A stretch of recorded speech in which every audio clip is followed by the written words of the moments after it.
तो स्टूडेंट, आज हम आपकी नई क्लास स्टार्ट करने वाले हैं जो कि इंटरनेट टेक्नोलॉजी वेब डिजाइनिंग की जो आपकी क्लास है M2 R5। तो ये दोनों लोगों के लिए हेल्पफुल है, यानी कि R4 वाले स्टूडेंट जो हैं और R5 वाले दोनों के ही सिलेबस में ये कोर्स अवेलेबल है। तो देखते हैं कौन सा चैप्टर हमारे पास है आज का जो है। तो चैप्टर है सबसे आखिरी वाला, फोटो एडिटर आपका हो चुका था जो कि चैप्टर नंबर 7 था, और ये लास्ट चैप्टर है 8 नंबर जो कि है वेब पब्लिशिंग एंड ब्राउजिंग। अभी हमारे पास 2 चैप्टर इसमें बचे हुए हैं, तो आज हम इसको कवर कर देंगे क्योंकि ये छोटा टॉपिक है। उसके बाद हम आपका ख़त्म करेंगे CSS फ्रेमवर्क और जावा स्क्रिप्ट अंगुलर JS। तो ये भी जावा स्क्रिप्ट के दोनों ही है, काफ़ी बहुत ही छोटा टॉपिक एकदम दिया गया है, दे सकते हैं आप। तो इसके बारे में हम लोग नेक्स्ट वीडियो में बात करेंगे। तो लगभग आपका ये जो है पूरा कोर्स ख़त्म हो चुका है वेब डिजाइनिंग का भी। आज हम बात करेंगे वेब पब्लिशिंग एंड ब्राउजिंग, यानी कि वेबसाइट पे जो पब्लिशिंग की जाती है, होस्टिंग की जाती है सर्वर परचेज करके, वो क्या होती है, किस प्रकार से करते हैं, क्या क्या उसके मुख्य भाग है, इंपॉर्टेंस क्या है, क्या क्या चीज़ें उसमें इंपॉर्टेंट्स होती हैं, क्या क्या टूल्स यूज़ होते हैं, और ब्राउजिंग जो प्रक्रिया हम लोग करते हैं यानी कि ब्राउजर वगैरह यूज़ करते हैं, उसमें क्या क्या चीज़ें यूज़ होती हैं। जैसे कि उसमें www हो गया, ब्राउज़र हो गया, HTTP हो गया, मेटा सर्च इंजन हो गया, सर्च इंजन, उसके क्या प्रिंसिपल हैं, क्या सिद्धांत है, क्या एडवांटेज है, उसके बारे में हम आपको एक्सप्लेन करेंगे। तो वीडियो अच्छी लगे तो लाइक करें, शेयर जरूर करें, और इसके नोट परचेज करने हैं, इसके नोट हमारे पास अवेलेबल हैं पूरे कंप्लीट। तो ये पूरी PDF आपको मिलेगी वेब पब्लिशिंग एंड ब्राउजिंग की, इसमें मैंने PDF में डाला हुआ है अपनी, आप इसको परचेज कर सकते हैं। यहाँ पे नंबर वगैरह आपको दिए गए होंगे, शायद इस पर आप मुझको मैसेज करें और आप परचेज कर सकते हैं। तो आज हम इसी के बारे में बात करेंगे, वेब पब्लिशिंग एंड ब्राउजिंग। तो चलिए देखते हैं किस प्रकार से क्या होता है, इसका ओवरव्यू देखते हैं। और इसकी जो प्लेलिस्ट है वो यहाँ पे अवेलेबल है, आप प्लेलिस्ट में जाएंगे, यहाँ पे आपको मिल जाएगी, या नीचे भी आप करके देखेंगे तो यहाँ पर रिसेंटली वीडियो में M2 की जहाँ क्लास लगी है CSS वाली प्लेलिस्ट में आपको ये वाली वीडियो मिल जाएगी। तो चलिए शुरू करते हैं और देखते हैं वेब पब्लिशिंग आपका क्या होता है। तो वेब पब्लिशिंग बेसिकली सिंपल सी भाषा में आपको बता दें, वेब पब्लिशिंग यानी कि वेबसाइट पे अपने कंटेंट को पब्लिश करने का जो काम होता है, अपलोड करने का काम जो होता है, प्रक्रिया होती है, उसको हम लोग वेब पब्लिशिंग कहते हैं। जैसे कि ये जो आपके सर्वर्स लगे होते हैं बड़े बड़े, ये आपके सर्वर्स होते हैं जहाँ पे हम लोग अपना वेबसाइट को होस्टिंग करते हैं, पब्लिश करते हैं, जिससे कि वर्ल्ड वाइड में आप कहीं भी दुनिया के किसी भी कोने में रहेंगे, आप डालेंगे google.com gmail.com, तो ये जो सर्वर पे आपका वेबसाइट होस्टिंग की गई है, यानी कि आपने यहाँ पर अपना डेटा को फीस किया, जैसे डेटाबेस में आपने ये जो कंप्यूटर लगे होते हैं इनके अंदर रैक्स होती हैं, और इसमें आपका CPU, मेमोरी, रैम सब कुछ लगा होता है, प्रोसेसर वगैरह, और इसी के अंदर आप एक छोटा सा पार्ट आप परचेज करते हैं। जब आप होस्टिंग परचेज करते हैं उसके माध्यम से आप डेटाबेस, उसके बाद वेबसाइट को बनाना, ईमेल करना और अपलोडिंग करना, ये सारी काम हम वेबसाइट के वेबसाइट डिजाइनिंग के अंतर्गत यानी कि वेब होस्टिंग के अंतर्गत करते हैं। तो उसके अंदर क्या क्या चीज़ें यूज़ होती हैं उसको हम डिटेल में बताएंगे, कैसे होस्टिंग को परचेज किया जाता है, कौन सी कंपनीज होती हैं, कहाँ से आपको परचेज करना चाहिए, ये सारी चीज़ें हम आपको इसमें एक्सप्लेन करेंगे। तो चलिए इसमें बताते हैं। तो वेब पब्लिशिंग क्या है, कोई वेबसाइट तैयार करने और उसे पूरा हो जाने पर किसी होस्ट सर्वर पर अपलोड करने की जो प्रक्रिया कहलाती है, वो आपकी क्या कहलाती है, वेब पब्लिशिंग। सिंपल सा है, मैंने आपको बता दिया। यानी कि आपके पास कोई डेटा है, आप वेबसाइट स्टार्ट करना चाहते हैं, तो जैसे कि मैं आपको अपनी वेबसाइट दिखाऊं, जैसे कि हमारी वेबसाइट है techvideoguru.mobi जो कि बंद चल रही है, लेकिन हमारे पास एक अभी नई वेबसाइट आपके लिए जल्दी हम स्टार्ट करने वाले हैं। तो ये जो वेबसाइट है ये हमने परचेज कहाँ से करी, blockspot.com जो कि एक सर्वर है आपका गूगल का, वहाँ पे आप जाके रजिस्टर्ड करें और अपना एक डेटा परचेज कर लें और अपनी वेबसाइट को अपलोड करना, बनाना स्टार्ट कर दें। तो इस प्रकार से आपको काम जो है कि करना होता है। तो चलिए देखते हैं। उसके बाद है वेब पब्लिशिंग के आपके जो मुख्य चरण होते हैं वो क्या क्या होते हैं, क्या क्या टूल्स उसमें यूज होते हैं। तो सबसे पहला होता है आपको एक रजिस्टर्ड, आपको जैसे कि वेबसाइट शुरू कर रहे हैं तो उसका एक कोई नाम होगा, जिससे कि हम उसको सर्च करेंगे, जैसे कि google.com gmail.com facebook.com जो hotmail.com या techvideoguru.com या कोई भी होगा nlt.com, तो उसका एक नाम होगा। तो सबसे पहले आपको नाम रजिस्टर्ड करना होता है, उसके बाद हम जाते हैं। तो सबसे पहले आपको क्या लेना होता है, डोमेन नेम। तो आपने डोमेन नेम परचेज कर लिया। डोमेन नेम आपको किस तरह के उपलब्ध होते हैं, डिपेंड करता है कि आपका जो वेबसाइट आप होस्टिंग कर रहे हैं वो किस कार्य के लिए आपने बनाई, यानी एजुकेशन की है, स्पोर्ट्स की है, गवर्नमेंट की है, इंफॉर्मेटिव की है, या आपकी कोई कंपनी है, ऑर्गेनाइजेशन है, तो उसके ऊपर डिपेंड करता है। उसी के हिसाब से आपको डोमेन भी परचेज करना हो। जैसे मान लीजिए कोई गवर्नमेंट है तो आप देखेंगे उसके आगे .gov का डोमेन लगा होगा, इन है यानी कि इन आपका लोकल सभी में हम लोग यूज़ कर लेते हैं कोई बिजनेस में। और ORG है तो कोई ऑर्गेनाइजेशन होगी, या कोई एजुकेशन की तो .edu होगा उसका, कमर्शियल है तो .com होगा। तो इस प्रकार से डिपेंड करता है। इंफॉर्मेशन है तो इन्फो होगा। तो इस प्रकार से डोमेन के कुछ नेम होते हैं पर्टिकुलर, इसमें कुछ पार्ट होते हैं, उसके अनुसार ही हमको डोमेन को परचेज करना होता है। डिपेंड करता है कि आपको किस कंटेंट की, किस नाम की वेबसाइट आप बना रहे हैं। जैसे हमारी एजुकेशन है तो हम take video Guru dot in purchase कर सकते हैं, डॉट कॉम परचेज कर सकते हैं, डॉट edu परचेज कर सकते हैं, ना कि गवर्नमेंट इंफॉर्मेशन ऑर्गेनाइजेशन को हम परचेज कर सकते हैं, लेकिन ये हमारे उस पर बेटर नहीं रहेगा। तो ये तो हो गया आपका, सबसे पहले आपको जरूरत पड़ती है किस चीज़ की, डोमेन। सबसे पहले हमको डोमेन परचेज करना होता है, उसको रजिस्टर्ड करना होता है। तो डोमेन को रजिस्टर्ड करने के लिए हमें क्या करना पड़ता है, तो इसको रजिस्टर्ड करने के लिए आपको डोमेन रजिस्टर्ड की वेबसाइट्स होती हैं, जैसे कि मैं आपको अभी यहाँ पे दिखाता हूँ। डोमेन रजिस्ट्रेशन जैसे आप क्लिक करेंगे यहाँ पे, तो आपके सामने तमाम तरह की वेबसाइट्स आएंगी। तो आपको देखा, जैसे कि मैंने आपको भी डोमेन नेम के जो बताया, 4 .com .org .net .uk, तो ये डिपेंड करता है किस कंट्री में आप हैं। इंडिया में तो .in है, यूके में करें तो .uk, यूएस में .us, ब्राजील में .br। तो इस प्रकार से आपको मिलते हैं। तो इसकी कुछ मुख्य वेबसाइट्स होती हैं, जैसे कि आपको यहाँ पे दिखाते हैं। होस्ट गेटर है आपकी, बिग रॉक्स है, wix.com है, होस्ट इंटीजर है, और उसके बाद आपका गोडैडी है। तो ये तमाम तरह की वेबसाइट है। डोमेन.com है। तो बेस्ट जो इंडिया के लिए आपकी है, इन डॉट गोडैडी हो गई, बिग रॉक्स हो गई, होस्ट इंटीजर, ये जो वेबसाइट है ये आपकी फेमस है, और इन पे काफ़ी ज़्यादा डेटा हम परचेज करते हैं। तो इस पर आपको क्लिक करना है और यहाँ पे अपना अकाउंट बनाना है। सबसे पहले आपको यहाँ पे जाएं, साइन इन का ऑप्शन है, क्रिएट माय अकाउंट पे क्लिक करें, अपना अकाउंट बनाएं, जीमेल एड्रेस से अपना डिटेल डालें, अपना होम एड्रेस डालें। उसके बाद आपको ऑप्शन मिलेगा, सबसे पहले आपको डोमेन परचेज करना होता है। जैसे कि मान लीजिए हम कोई कोर्स डाल रहे हैं, मान लीजिए ऑनलाइन कोर्सेस, ऑनलाइन कोर्सेज का कोई हम डोमेन परचेज कर रहे हैं। ऑनलाइन कोर्सेज हमने सर्च किया मान लीजिए, तो आपको इस प्रकार से सर्च करना होता है। ये फ्री ऑफ कॉस्ट होता है, इसके लिए आपको कोई पैसा नहीं लगता है। तो आप यहाँ पे जितनी भी वेबसाइट्स अवेलेबल होगी ऑनलाइन कोर्सेज नाम से, जैसे कि यहाँ पे आपको मिली online courses .cc, on your online courses .in, the online courses .in। तो इस प्रकार के आपको डोमेन के नेम आपको दिखाएगा, और उसकी पेमेंट यानी कि आपको जो है 149 रुपये पे करना है पर मंथ, 2 साल तक आपको इसमें पे करना पड़ेगा। तो जितना भी है सबका अलग अलग रेट होता है, उसके बाद आपको इसको परचेज करना होता है। उसके बाद आपकी एक डोमेन आपको उस नाम का डोमेन आपको मिल जाता है। तो ये हो गया बेसिकली आपका डोमेन नेम, और आपको पर्पस यहाँ दिए गए .in .org .store .com।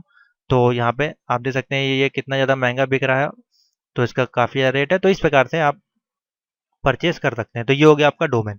तो पहले आपको परचेज करना होता है डोमेन नेम, ये हो गया। उसके बाद वेब होस्टिंग, यानी कि डोमेन आपने परचेज कर लिया, उसके बाद आपको होस्टिंग करने के लिए, यानी कि आपके वेबसाइट में जो डेटा होगा, मान लीजिए आपकी एजुकेशन की वेबसाइट है, या मेडिकल स्टोर है, या आपका स्पोर्ट्स की है, या न्यूज़ है, तो आप उसमें डेटा डालेंगे, यानी कि स्पोर्ट्स की न्यूज़ हो गई, म्यूजिक हो गई, और आपका पॉलिटिकल की हो गई, हेल्थ की हो गई, कोई भी चीज़ होगी आप डेटा उसमें फीड करेंगे। जैसे कि मैं आपको वेबसाइट पर दिखाऊँ अपनी, जैसे कि हमने यहाँ पे मेन्यू बनाया O level, A level, triple C, ITI, COPA technology. तो इसमें हम डेटा फीड करेंगे, तो ये डेटा आपको कहाँ स्टोर होगा, ये डेटा आपको आपके कंप्यूटर में स्टोर नहीं होगा। आपको कुछ स्पेस है, कुछ आपको मेमोरी परचेज करनी होती है, जिसको कि हम लोग बोलते हैं होस्टिंग। तो मैं आपको दिखाता हूँ, अगर आप होस्टिंग डालें यहाँ पे इस प्रकार से, तो हमने डाला होस्टिंग। अब होस्टिंग पे हम गए, अब आपको दिखाते हैं। तो होस्टिंग पे आपको यहाँ पर देख सकते हैं सर्वर आपको दिखाई देंगे, जैसे कि मैंने बताया तमाम ये बड़े बड़े सर्वर लगे होते हैं कंपनियों के।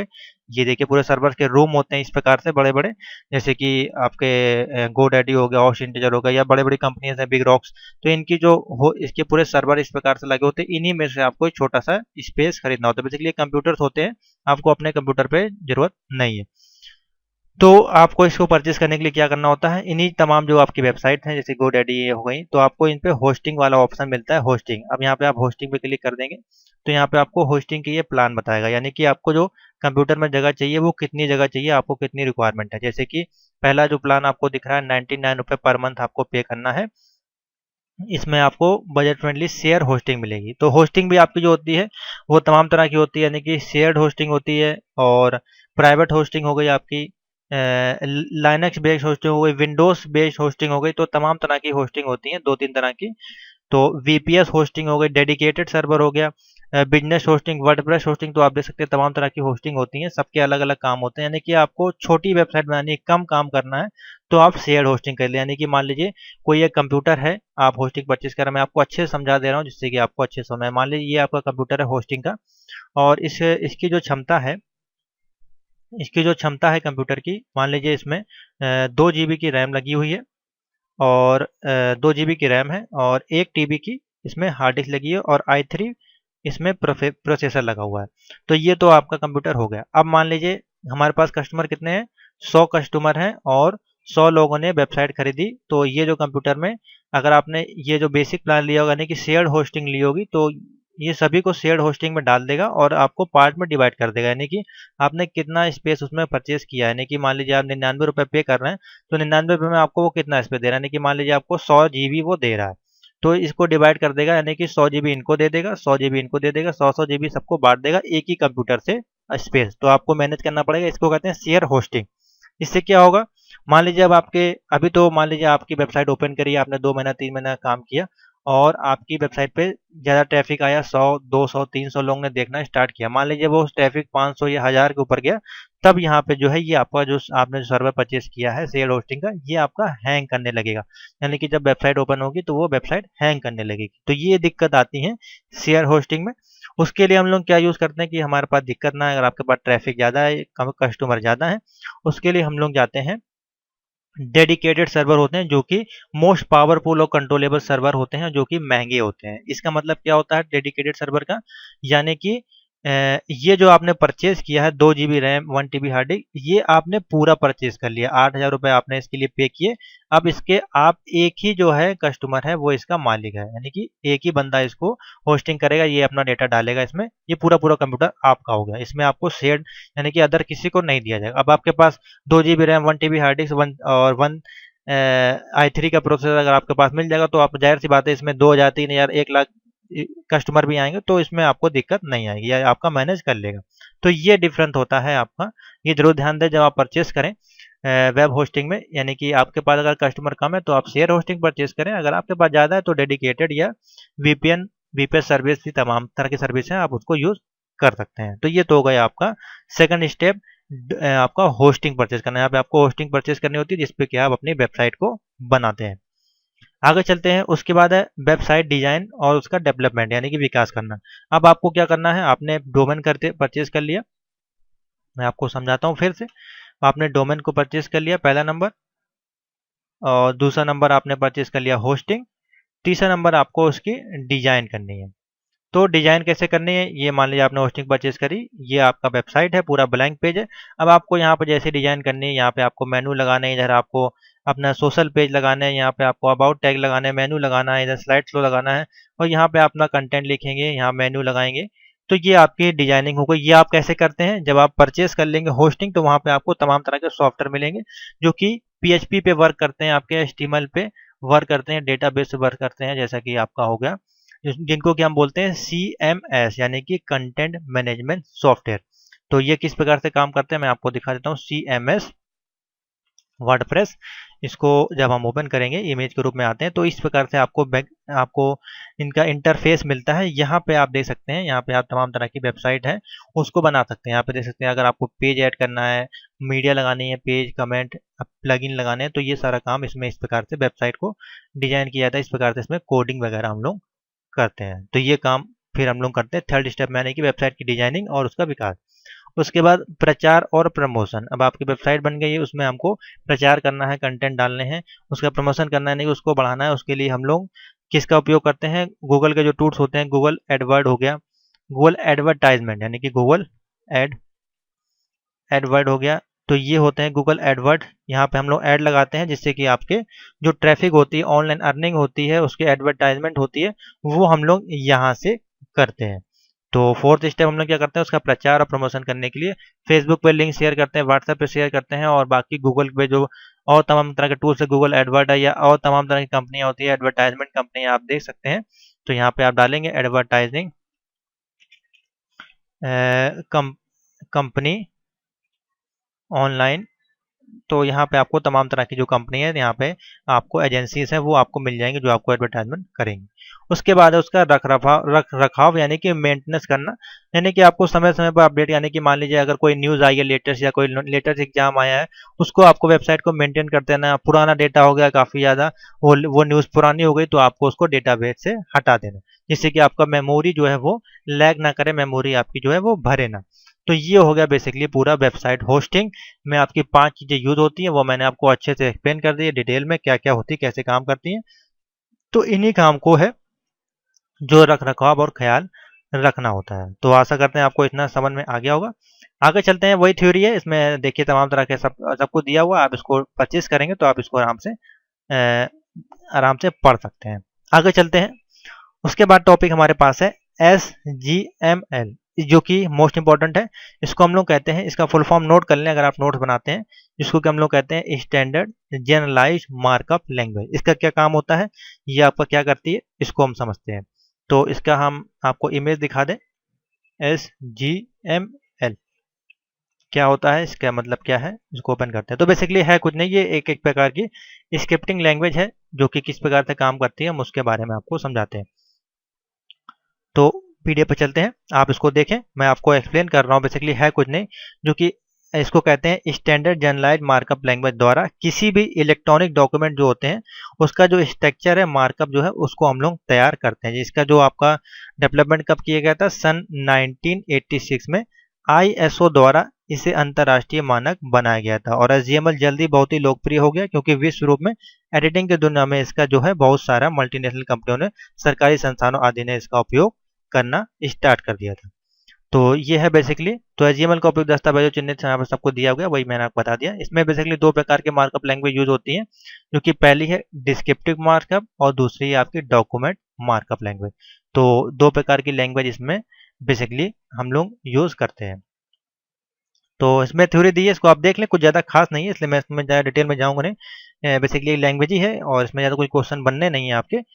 तो उसके बाद मैं आपको बताता हूँ होस्टिंग जो है कैसे कार्य करती है, मैंने आपको समझा दिया है, लेकिन होस्टिंग के कुछ प्रकार होते हैं जिसको आपको समझना चाहिए। तो होस्टिंग सेवा आपकी वेबसाइट फाइल्स को वेब सर्वर यानी कि उच्च स्तरीय कंप्यूटर पर स्टोर कर देती है। जब कोई आपकी वेबसाइट पर पहुंचता है तो उसके लिए आपको एड्रेस और URL जैसे कि डोमेन होता है वो आपको अपने ब्राउजर पर लिखना होता है, और आपका जो वेब ब्राउजर है उस वेबसाइट पे चला जाता है। उस पर जो भी आपकी डेटा होगा, ऑडियो होगी, वीडियो होगी, म्यूजिक होगी, टेक्स्ट फाइल होगी, उसको वो खोल देगा और आपका जो सर्वर है वहाँ पे एक्टिवेट हो जाता है कि हाँ ये बंदे ने यहाँ पे इस एरिया में ये डाला है ब्राउजर के अंदर, तो अब उसको हमें ओपन करके देना है। तो ये आपका ब्राउजर है, यहाँ पे आपने कुछ डाला www करके, तो वही इस पेज पे आपको वो डेटा, अगर आपका स्टोर होगा वो सर्वर पे, जैसे कि ये सर्वर पे आपका ये डेटा स्टोर होगा तो यहाँ से वो एक्सेस कर लेगा।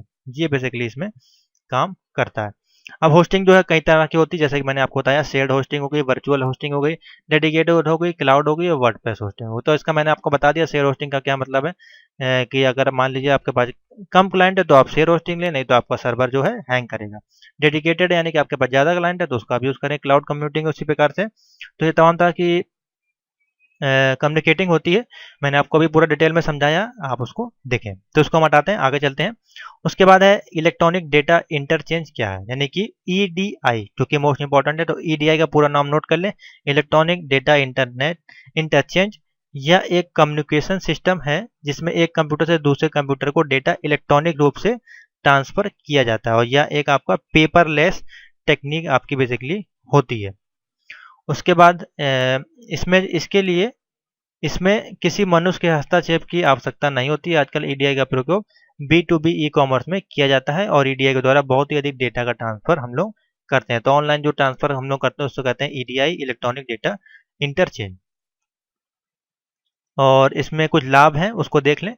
तो EDI तकनीकी मानक जो है कम मानव संसाधनों के साथ साथ वेबसाइट संचालन करने की सुविधा आपको देता है, और कंपनी जो टीमें होती हैं उच्च स्तरीय कार्यों को उसको संभाल सकती है।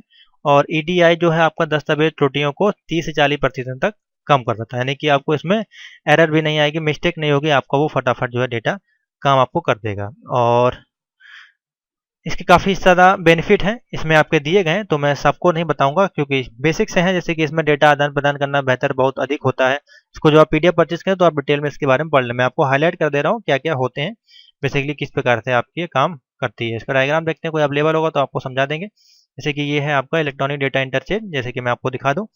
तो ये आप देख रहे हैं बाईपास आपके जनरेटर लगे हुए हैं, आप देख सकते हैं ये बायर है, जनरेट कर रहा है यहाँ पे, ये फिर इनके पास फैक्स गया, सप्लाई गया। तो इंटरचेंज यानी कि कनेक्टिविटी आपकी जो है इसके इस ईडीआई के माध्यम से आपकी चलती रहती है। देख सकते हैं यहाँ पे बड़े से बड़े पैमाने पर हर तरह के रिसीवर ऑटोमेटिकली एक दूसरे से कनेक्ट होते रहते हैं, डेटा हम लोग ट्रांसफर, यानी कि आपका ये भी प्रिंटर भी आपका लैन के माध्यम से, इंटरनेट के माध्यम से कनेक्ट होता है।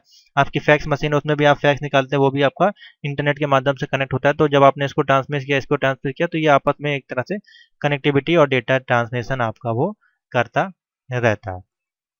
तो विदाउट ईडीआई का मतलब क्या है, यहाँ पे देख सकते हैं बायर जनरेटर है और यहाँ पे सभी सप्लाई आपकी काम कर रही है। और विदाउट ईडीआई में आपको इतनी चीज़ें यूज़ करनी पड़ेंगी, और विद ईडीआई तो ये आपका ईडीआई लगा हुआ है और इसने इनको दिया, इसने इनको इन्वाइस की और आपके पास घर पे आ गई। तो इसी प्रकार से है जैसे कि हम लोग ऑनलाइन शॉपिंग करते हैं, आपके पास इन्वाइस डायरेक्टली मोबाइल या फ़ोन पे आ जाती है। उसी प्रकार से जैसे कि हम लोग ऑनलाइन वीज़ा अप्लाई करते हैं, तो वहाँ पे इलेक्ट्रॉनिक सिस्टम होता है, वहाँ से आपके पास डायरेक्टली वीज़ा आपके ईमेल पे आ जाता है। तो वही बेसिकली आपकी ईडीआई प्रणाली कहलाती है। आगे चलते हैं, कंपोनेंट ऑफ वेब पब्लिशिंग। इसमें वेब पब्लिशिंग के लिए कंपोनेंट क्या क्या है, तो domain name, planning, registration, web hosting, वही चीज़ आपका है। इसमें मैंने आपको अभी समझा दिया, कोई ज़्यादा खास नहीं है। आगे चलते हैं, तो इसको आप देख लें, अच्छी चीज़ है। इसमें मैंने आपको पूरा डिटेल में एक्सप्लेन कर दिया हिंदी में। 9 अच्छे वेब डिजाइनिंग के लिए आवश्यक नियम क्या है, वो इसमें दे दिए गए हैं। तो पहला नियम क्या है, अच्छा डिजाइन करने के लिए आपको अन्य प्रकार की ज़्यादा जानकारी चाहिए, मैंने आपको बता दिया, इसमें कोई ज़्यादा खास नहीं है। जैसे कि पोजीशन करना, कलर करना, कॉन्टेस्ट साइज हो गया, उसका डिजाइन एलिमेंट डालना और तमाम तरह के काम होते हैं, लाइन शेपिंग, पैडिंग वगैरह। तो इसको मैं बताने वाला नहीं, उसको आप पढ़ें, ये आपके लिए काफ़ी ज़्यादा हेल्पफुल होगी। अगर आपको अच्छी वेबसाइट बनानी है, विद डिजाइन करनी है, उसके लिए आपका ये हेल्पफुल देगा। तो ये हो गया डेटा। अब आगे चलते हैं, आगे हमारे पास है जो है टॉपिक मोस्ट इम्पॉर्टेंट, वो है सर्च इंजन। सर्च इंजन के बारे में आप समझते हैं। तो क्या होते हैं आपको पता ही है, नाम से ही आपको दिख रहा होगा कि सर्च इंजन बेसिकली है क्या। तो सर्च इंजन क्या है, आपके जो मान लीजिए आपका ये ब्राउज़र है, आपको आपको ये तो मालूम पड़ेगा कि हाँ गूगल है, एक वेबसाइट है, एक सर्च इंजन है। जीमेल क्या है, आपका ईमेल है, आप वहाँ से ईमेल वगैरह प्रोवाइड करते हैं। फेसबुक क्या है, सोशल नेटवर्किंग साइट है। तो हमको यहाँ पे बात कर रहे हैं किसकी, सर्च इंजन है। सर्च इंजन का काम क्या होता है, सर्च इंजन के अंदर आपका एक तरह उसका नाम दिया गया, इंजन दे दिया गया सर्च करने का, कि आप उसमें कोई भी डेटा डालेंगे वो किस रूप में हो सकता है, या तो वो आपका टेक्स्ट के रूप में हो सकता है, ऑडियो के रूप में हो सकता है, वीडियो के रूप में हो सकता है, एनिमेशन हो सकता है, मल्टीमीडिया हो सकता है। किसी भी रूप में आपका जो है पूरा मल्टीमीडिया का जो डेटा होता है वो आपका सर्च इंजन के हम लोग सर्च करते हैं। मान लीजिए आपको कोई गाना सर्च करना, तो आप लिखेंगे सॉन्ग, किस पे लिखेंगे, सर्च इंजन पे। सर्च इंजन आपके क्या है, वो आपको पता होना चाहिए, जैसे कि गूगल, बिंग और तमाम तरह के सर्च इंजन होते हैं, वो हम लोग इसमें देखेंगे अभी पीडीएफ के अंदर। तो चलिए देखते हैं। तो वेबसाइट में सर्च इंजन का अत्यधिक लोकप्रिय तथा सुविधाजनक प्रयोग है। सर्च इंजन एक ऐसा प्रोग्राम है जो इंटरनेट पर उपलब्ध सूचनाओं में से विशेष सूचनाएं ढूंढकर आपकी स्क्रीन पर प्रदर्शित करता है। तो सर्च इंजन जो है, हम सर्च टूल्स का प्रयोग करते हैं जिसके माध्यम से विस्तृत जानकारी हम प्राप्त कर सकते हैं। तो कुछ यहाँ पे महत्वपूर्ण यहाँ पे सर्च इंजन आपको प्रोवाइड किए गए, यानी कि याहू, अल्टा वीस्टा, लाइकोस, हॉटबॉट, डॉगपाइल और गूगल। तो ये कुछ 6 मोस्ट इम्पॉर्टेंट कुछ आप कह सकते हैं पॉपुलर जो सर्च इंजन है वो आपके सामने यहाँ पे उपलब्ध है। अभी हम सर्च इंजन पे क्लिक करते हैं तो सर्च इंजन की यहाँ पे फोटो आ जाएंगी। तो यहाँ पे जो सर्च इंजन की कंपनियां हैं वो यहाँ पे आपको दिख रही हैं कि उनकी पॉपुलैरिटी किस प्रकार से है। तो गूगल की यहाँ पे आप देख सकते हैं। तो तमाम तरह के सर्च इंजन यहाँ पे आपको देखने को मिलेंगे। तो इनके नाम आपको पता होना चाहिए, ये आपके ऑब्जेक्टिव में बेसिकली पूछे जाते हैं आपको इस प्रकार से कि what is the search engine, यानी इनमें से सर्च इंजन कौन सा है, आपसे पूछा जाएगा। याहू, अल्टा विस्टा, गूगल, तो आपको उसमें टिक करना होता है। ये क्वेश्चन आपका सबसे ज़्यादा आता है। तो सर्च इंजन को आपको किस प्रकार से ओपन करना है, उसके लिए हम लोग स्टेप बाय स्टेप चलते हैं, फॉलो करते हैं किस प्रकार से आपको सर्च करना है। मान लीजिए गूगल है, तो वेब ब्राउजर में वेबसाइट के यूआरएल को टाइप करते हैं और इंटर की का प्रेस करते हैं। उसके बाद इसके पश्चात गूगल की वेबसाइट का होम पेज ओपन है। तो सर्च इंजन को ओपन करने के लिए किस प्रकार से, आप यहाँ पे गए, आपने लिखा GOOGLE, आपको सर्च इंजन का नाम मालूम था google.com, आपने एंटर किया और ये आपका सर्च इंजन आ गया। आप यहाँ पे आपको कुछ भी डालेंगे, मान लीजिए सॉन्ग्स, तो यहाँ पे आपके सामने सॉन्ग्स हैं जो वो ओपन होके आ जाएंगे। तो इस प्रकार से बेसिकली आपका जो है सर्च इंजन है वो आपका काम करता है। उसके बाद इसमें टाइप्स ऑफ सर्च इंजन आता है, जैसे कि जनरल सर्च इंजन है। जैसे कि जनरल सर्च इंजन क्या होते हैं, आपका गूगल हो गया, बिंग हो गया। इसमें हम लोग जो सर्च करते हैं उसमें तमाम तरह की चीज़ें, क्वेरी है, कोई जानकारी लेनी है, पढ़ना है, स्टडी मटेरियल लेना है, प्रोजेक्ट बनाना है, म्यूजिक डाउनलोड करनी है, इंटरटेनमेंट करना है, वो सारा आपको ये जनरल सर्च इंजन के अंदर आता है। उसके बाद हमारे पास कुछ होते हैं Meta search engine. Meta search engine जो होते हैं वो थोड़ा सा अलग होते हैं, एडवांस होते हैं। और मेटा सर्च इंजन वे प्रोग्राम होते हैं जो खोजी जा रही क्वेरी के साथ साथ सर्च इंजन पर प्रस्तुत परिणाम के क्रमानुसार प्रदर्शित होते हैं और सर्च इंजन के डुप्लीकेट फाइलों को हटा देते हैं। तो इसमें जो डुप्लीकेट फाइलें होती हैं वो मेटा सर्च इंजन के अंदर अगर आपको नहीं आती, जिससे कि आपका समय बचता है। यानी कि मान लिया आपने सॉन्ग डाला, यानी कि आपने कोई एक नाम डाला फाइल का, यानी कि ओ लेवल सिलेबस डाला, तो ओ लेवल सिलेबस के तमाम वेबसाइट आ जाएंगी वहाँ पे। तो वो डेटा को फिल्टर करके मेटा सर्च इंजन में आपको तमाम चीज़ें नहीं दिखाएगा, जो आपको सटीक जानकारी चाहिए होगी वही आपके सामने ओपन होगी। उसके बाद स्पेशलाइज सर्च इंजन है। तो ये सर्च इंजन विशेष विशेष परक होते हैं और इसलिए इन सर्च इंजन में केवल किस विशेष समय से संबंधित सूचनाएं होती हैं। और क्योंकि ये सर्च इंजन विषय परक होते हैं इसलिए आपको खोज दायरा में लिमिट, लेकिन जो खोज की नज़दीक यानी कि लिमिट चीज़ें, आपको सीमित चीज़ें इसमें आपको देखने को मिलेगी जो आपको एकदम परफेक्ट चाहिए होती है। तो ये हो गया आपका search engine, Meta search engine और आपका जर्नल सर्च इंजन, यानी कि सरल या नॉर्मल कह सकते हैं। तो ये तो हो गया आपका सर्च इंजन। आगे चलते हैं। आगे चलते हैं इसी में आपका अगर ब्राउज़र आया तो ब्राउज़र में आपको जो जो फीचर्स यूज होते हैं, जैसे कि HTML हो गया, URL हो गया, आपका गेटवेज हो गए, इंटरफेस हो गए और आपका वर्ल्ड वाइड वेब हो गया। तो ये सारी चीज़ें होंगी, FTP हो गए। इनके बारे में भी हम लोग फटाफट देख लेते हैं। तो आपको पता है कि HTML जो है बेसिकली क्या होता है। तो HTML जो आपकी हाइपरटेक्स्ट एक मार्कअप लैंग्वेज है, जिसके माध्यम से हम वेब पेजों को डेवलप करते हैं। HTML एक लैंग्वेज है, बेसिकली प्रोग्रामिंग लैंग्वेज है, इसके माध्यम से हम तमाम तरह के वेब पेजेस को डिजाइन करते हैं। इनके कुछ तरह के वर्जन अवेलेबल है हमारे पास, जो कि 1991 में HTML था, उसके बाद 1994 में HTML2 आया, 1996 में CSS प्लस जावास्क्रिप्ट, 1997 में HTML4, 1998 में CSS2, 2000 में HTML1 और 2002 में जिसको कि टेबल लेस वेब डिजाइनिंग और 2005 में एजेक्स, 2009 में HTML5। और भी हमारे पास वर्जन है, इसमें आप देखेंगे तो तमाम तरह के वर्जन हमारे पास HTML5 है, जैसे कि यहाँ पे। तो यहाँ पे सारे लेटेस्ट वर्जन हमारे पास दिए गए हैं, वो अवेलेबल हैं। तो ये आपके हैं बेसिकली जो कि HTML बेस्ड आपकी लैंग्वेज होती है, मार्कअप लैंग्वेज होती हैं, वो आपकी इसमें काम करती हैं। तो ये तो हो गया आपका HTML बेसिकली लैंग्वेज है, आपको पता होगा। उसका CGI क्या होता है, इसमें कॉमन गेटवे इंटरफेस, बेसिकली एक इंटरचेंज है एक तरह से आपका भी। CGI मैं आपको दिखा दे रहा हूँ। Common gateway, common gateway interface आपको डालना पड़ेगा यहाँ पे। अब आपको मिलेगा यहाँ पे सर्वर। तो ये है बेसिकली कॉमन गेटवे इंटरफेस, ये किस प्रकार से काम करता है वो आपको मैं ग्राफिकली दिखाने की कोशिश करता हूँ। तो ये आपके हैं, इस प्रकार से CGI की कनेक्टिविटी होती है वेब सर्वर से, वेब ब्राउजर से आपकी बेसिकली।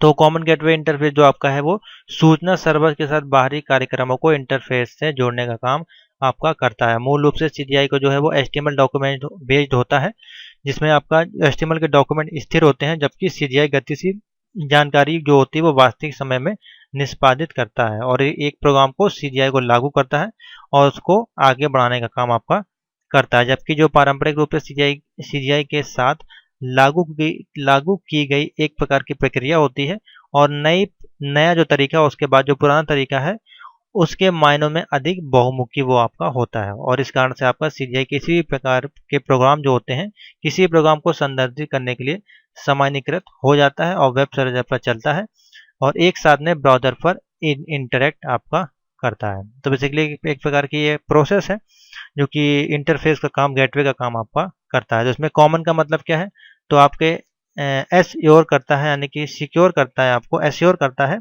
कि CGI का उपयोग कई भाषाओं द्वारा किया जा सकता है और कई कई अलग प्रकार की प्रणालियों के साथ बातचीत करता है। इसको कहते हैं हम लोग कॉमन। गेटवे का मतलब क्या है, तो क्लाइंट और वेब सर्वर के बीच दो तरफा जो संचार चैनल दर्शाता है वो आपका जो है वो गेटवे आपका कहलाता है, जो कि www और आपका CGI के साथ काम करता है। कॉमन हो गया, गेटवे हो गया। उसका इंटरफेस इसमें क्या काम करता है, तो यह ग्राहक के सर्वर के बीच एक सहज पारदर्शी संपर्क प्रदान करने का काम आपका करता है। तो ये हो गया आपका कॉमन गेटवे इंटरफेस। तो यही है बेसिकली, इसमें कुछ तरह के कनेक्शंस होते हैं, जैसे कि कनेक्शन ओरिएंटेड प्रोटोकॉल। आगे चलते हैं, हमारे पास है वर्ल्ड वाइड वेब। तो वर्ल्ड वाइड वेब क्या होता है, डॉक्यूमेंट का आपका एक समूह होता है यानी कि वर्ल्ड वाइड वेब आप डालते हैं www.google.com, gmail.com, facebook.com, सभी में हम लोग क्या ऐड करते हैं वर्ल्ड वाइड वेब, यानी कि डॉक्यूमेंट का एक समूह है जिसके अंदर हाइपर टेक्स्ट कोड आपके जुड़े होते हैं, जिसमें कि आप क्या क्या होते हैं डॉक्यूमेंट में, ऐसे टेक्स्ट हो सकता है, इमेज, ध्वनि आदि। आपका इसमें डब्ल्यू इंटरनेट की एक सेवा आपको प्रदान करता है जो कि हाइपर टेक्स्ट डॉक्यूमेंट के रूप में आपको देखने को मिलता है। तो डब्ल्यू का जो सबसे पहला उपयोग किसने किया था, प्रयोग किया था, टिम बर्नर ली ने 1989 में सन प्रयोगशाला में किया था। ये आपको बताना चाहिए, इसके मॉक टेस्ट आपके बनते हैं, तो इस पॉइंट को हेडिंग कर लें। वर्ल्ड वाइड वेब में सूचनाओं को वेबसाइट के रूप में रखा जाता है और ये वेबसाइट वेब सर्वर पर हाइपरटेक्स्ट फाइलों के रूप में संग्रहित होती है। और वर्ल्ड वाइड वेब एक प्रणाली है जिसके द्वारा प्रत्येक वेबसाइट को एक विशेष नाम दिया जाता है, उसी नाम के से उसे वेब पर पहचाना जाता है। जैसे कि मैंने आपको बताया, जो कि आपके दो सर्वर पर काम करती है, HTML आपकी लैंग्वेज हो गई और HTTP आपके वेब सर्वर हो गए, जो कि वेब ब्राउजर पे आपका काम करते हैं। ऐसे वर्ल्ड वाइड वेब जो कि आपके दुनिया भर में जितनी वेबसाइट सर्वर्स हैं उनके साथ HTTP और वर्ल्ड वाइड वेब आपके काम करेंगे, और उसमें हम डिजाइनिंग करेंगे किस लैंग्वेज से, HTML से। तो किसी वेबसाइट के नाम को हमको क्या देना पड़ता है, एक लोकेशन देनी होती है, एक URL देना होता है, इसको हम लोग क्या कहते हैं, यूनिफॉर्म लोकेट रिसोर्स लोकेटर, यानी कि URL होता है जो कि किससे मिलकर बना होता है, www और HTTP, और उसके बाद जो HTML का आपका जो डोमेन होगा उसको मिला के सारा आपका URL बनता है। तो जब हम किसी वेबसाइट को खोलते हैं तो ब्राउज़र प्रोग्राम में पता चलता है कि हमारा कौन सा एड्रेस है, कौन सी वेबसाइट पर ओपन कर रहे हैं, वो आपके सर्वर पर जाकर लोकेट करते हैं, हाँ कि इस नाम की वेबसाइट, फलाना नाम की वेबसाइट इस सर्वर पे अपलोड है, तो वो आपको तुरंत वेब पेज पे ओपन करके दे देता है। जैसे कि आप यहाँ पर जाते हैं, यहाँ पर डालेंगे google.com, तो आपके सामने google.com ओपन होके आ जाएगा। तो वही चीज़ है यहाँ पे। और वर्ल्ड वाइड वेब की कुछ विशेषताएं होती है, जैसे कि हाइपर टेक्स्ट इंफॉर्मेशन सिस्टम इसमें होता है, क्रॉस प्लेटफॉर्म होता है, डिस्ट्रीब्यूशन होता है, open standard and open source होता है, यानी कि फ्री होता है, वेब ब्राउजर होता है, provide single instance of many services, dynamic होता है, इंटरेक्टिव होता है, इन्वॉल्विंग होता है और ग्राफिकल इंटरफेस होता है। और 8 नंबर है आपका हाइपर टेक्स्ट इंफॉर्मेशन सिस्टम होता है, इसमें क्रॉस प्लेटफॉर्म होता है, डिस्ट्रीब्यूटेड होता है और ग्राफिकल इंटरफेस, तमाम तरह की चीज़ें होती हैं इसमें जो कि हम लोग यूज़ करते हैं। तो इसकी जो प्रणाली है वो फंक्शन किस प्रकार से करता है वो भी आपको बता देते हैं। तो हाइपर टेक्स्ट ट्रांसफर लैंग्वेज जो है HTML हाइपर टेक्स्ट लिंक का प्रदान करता है, जो किसी यूज़र को वेबसाइट से जुड़े वेब पेज को एक्सेस करने की मदद करता है। और www क्लाइंट सर्वर मॉडल पर बेस्ड होता है, जिसमें क्लाइंट सर्वर पर रिमोट मशीन पर क्लाइंट सॉफ्टवेयर वेब ब्राउज़र का जो है आपका कार्य करता है, और सर्वर साइड का सॉफ्टवेयर कार्य करता है, और क्लाइंट के द्वारा वेब ब्राउज़र के एड्रेस के में जो URL होता है वो एड्रेस पर टाइप किया जाता है। तो एक क्लाइंट सर्वर मॉडल होते हैं बेसिकली आपके, वो सारी चीज़ें जो है वो इसी से बेस्ड होती हैं। जो आपका वर्ल्ड वाइड वेब है उसमें आपका HTML भी लिंक करेगा, हाइपर टेक्स्ट आपका जो है वो भी काम करेगा, client server model based, remote machine, FFTP, जितना भी चीज़ होगा वो सारा आपका वर्ल्ड वाइड वेब के फंक्शन के अंतर्गत आएगा। और URL जो होगा वो आपका 3 भागों से मिलकर बना होगा, जैसे कि उसमें पहला प्रोटोकॉल हो गया, डोमेन नेम हो गया और पाथ हो गया। वेब ब्राउज़र में दिए गए एड्रेस के आधार पर ब्राउज़र दिए गए URL के सर्वर पर लिंक करता है और उसे URL के अनुसार साइट को आपको प्रदान करा देता है। तो ये आपका होगा URL। तो URL मैंने आपको बता दिया, जैसे कि जैसे सबसे पहले आपको लिखना पड़ेगा HTTP। मैं आपको दिखा देता हूँ एक लिख के किस प्रकार से URL जो है आपका पूरा काम करता है। तो HTTP और S लगा देंगे तो ये आपका सिक्योर हो गया, इस प्रकार से हो गया। ये नहीं होगा आपका HTTP, आपको लगाना है यहाँ पे इस प्रकार से, जैसे कि आप यहाँ पे देखेंगे। तो ये देखिए अब यहाँ पे student.nlt.gov.in एक मैं आपको लिंक दिखा दे रहा हूँ, इसके माध्यम से मैं आपको पूरा यहाँ पर डेटा समझा दूंगा। यहाँ पे हम इसको पेस्ट करते हैं टेक्स्ट में लाके। तो ये देखिए, तो ये पूरा आपका जो है वो ब्राउज़र हो गया, ये आपका HTTP हो गया जिसकी हाइपरटेक्स्ट ट्रांसफर प्रोटोकॉल, ये आपका डोमेन नेम हो गया, और ये जो किस ऑर्गेनाइजेशन का है, गवर्नमेंट डिपार्टमेंट का है, ये आपका URL हो गया। तो ये आपका पूरा URL है जो इस प्रकार से काम करता है, जो कि यहाँ पे आपका दिया गया। इसको ओपन करने के लिए हम लोग UC browser, Chrome, opera mini, Firefox, internet explorer, जो भी आपकी वेबसाइट ब्राउज़र की जो कंपनियाँ होती हैं, जो उस पर आप जाके, जो भी सॉफ्टवेयर कंपनियाँ हैं उस पर आप जाके इन सभी को ओपन कर सकते हैं। ये सारे आपके क्या कहलाते हैं, ब्राउज़र जो आपके होते हैं, वेब ब्राउज़र, इंटरनेट ब्राउज़र, ये आपके एप्लीकेशन सॉफ्टवेयर आपके कहलाते हैं, जिसको वेब ब्राउज़र पे फ्री ऑफ कॉस्ट इनको आप डाउनलोड करके आप काम कर सकते हैं। तो नेक्स्ट टॉपिक हमारे पास यही है कि वेब ब्राउज़र क्या होता है और कैसे कार्य करता है। तो वेब ब्राउज़र आपका क्या है, जैसे कि ये पूरा क्रोम हो गया, इसमें आप जाएंगे, यहाँ पे तमाम तरह की सेटिंग्स आपको मिलेंगी। जूम करना है, बड़ा करना है, छोटा करना है, और प्रिंट करना है, और सेटिंग्स की चेंज करनी है, होम पेज की हिस्ट्री क्लीन करनी है, यहाँ पे बुक मार्क लगाना है, डाउनलोड करना है, न्यू न्यू पेज ओपन करना है, तो यहाँ पे आप क्लिक कर सकते हैं। तो ये पूरा ब्राउज़र है, इसके बारे में यहाँ पे समझाया गया है। तो कुछ ज़्यादा कुछ खास नहीं है, ब्राउज़र आपको पता ही है, डेली बेसिस पे यूज़ करते हैं। तो ये आपका है ब्राउज़र। उसके बाद इसमें HTTP मैंने आपको बता दिया, हाइपर टेक्स्ट ट्रांसफर प्रोटोकॉल होता है आपका, जो कि एक आपका इंफॉर्मेशन सिस्टम है, जिसके माध्यम से हम डेटा को आदान प्रदान करते हैं, और जो भी हम उस पर डालते हैं आपके ब्राउज़र पर, वो आपको शो करके दे देता है। तो HTTP का पूरा नाम है हाइपर टेक्स्ट ट्रांसफर प्रोटोकॉल, जो कि एक सिक्योर सिस्टम है, और यह एक प्रोटोकॉल है जो ट्रांसपोर्ट लेयर सिक्योरिटी द्वारा एनक्रिप्ट किए गए कनेक्शन को HTML पर उपयोग करता है। तो यही था इस टॉपिक में, कुछ ज़्यादा खास नहीं है। मैंने आपको लगभग पूरा सिलेबस कंप्लीट कर दिया है, यानी कि ओवरव्यू कर दिया, HTML बता दिया, वेब होस्टिंग बता दिया, उसके जो डॉक्यूमेंट हैं, इंटरचेंज है, कंपोनेंट ऑफ वेब पब्लिशिंग में आपको बता देते हैं। दो चीज़ें हमारे पास हैं, ये जो पब्लिशिंग टूल्स है उसमें आपको बता देते हैं कि वेबसाइट को आपको पब्लिशिंग करनी होती है, उसके लिए हम लोग क्या क्या यूज़ करते हैं। तो एक सॉफ्टवेयर आता है ड्रीम वीवर का सॉफ्टवेयर का यूज़ करते हैं, या FTP हो गया हमारे पास, या फिर मैक्रोमीडिया हो गया। ये सारे जो सॉफ्टवेयर हैं आपके, ये 3 जो सॉफ्टवेयर का नाम बताए मैंने, ये बेसिकली वेबसाइट पे पब्लिशिंग करने का काम करते हैं, आपके डेटा को लाइव ले जाने का काम ये आपका करते हैं। तो इनको आप डाउनलोड करके, मैक्रोमीडिया हो गया आपका, और आपका पब्लिशिंग टू में एडोब ड्रीम वेवर हो गया, इन सब पे वेबसाइट बना के HTML CSS की, और उसको हम डेटा को पब्लिश करते हैं ऑनलाइन माध्यम से। तो ये आपके पब्लिशिंग टूल्स होते हैं, जिसके माध्यम से आप अपने कंप्यूटर से उसको अपने डेटा को वो ऑनलाइन ले जा सकते हैं। आपको इसमें सर्वर वगैरह परचेज करने की ज़रूरत नहीं होती। तो ये आप हो गए आपके पब्लिशिंग टूल्स। तो ये अब आपने आपका पूरा कोर्स है वो कंप्लीट कर दिया। आशा करते हैं आपको समझ में आ गया होगा। इनकी क्लास और डिटेल में अगर आपको देखनी है, HTTP www ब्राउज़र, तो इनके लिए R4 सिलेबस की प्लेलिस्ट में चले जाएं, M2 की, उसमें ये सारी प्लेलिस्ट अवेलेबल है। अगर नहीं मिलती है तो मुझको व्हाट्सएप पे मैसेज कर सकते हैं। तो ये टॉपिक खत्म हो गया यहीं पे। तो thank you for watching. Next topic में हम लोग इसका CSS फ्रेमवर्क या जावास्क्रिप्ट के बारे में बात करेंगे, और मई से हम आपकी क्लास स्टार्ट करेंगे IoT की, जो कि आप लोग मैसेज कर रहे हैं। तो IoT क्लास हम जल्दी आपकी कंटिन्यू करेंगे।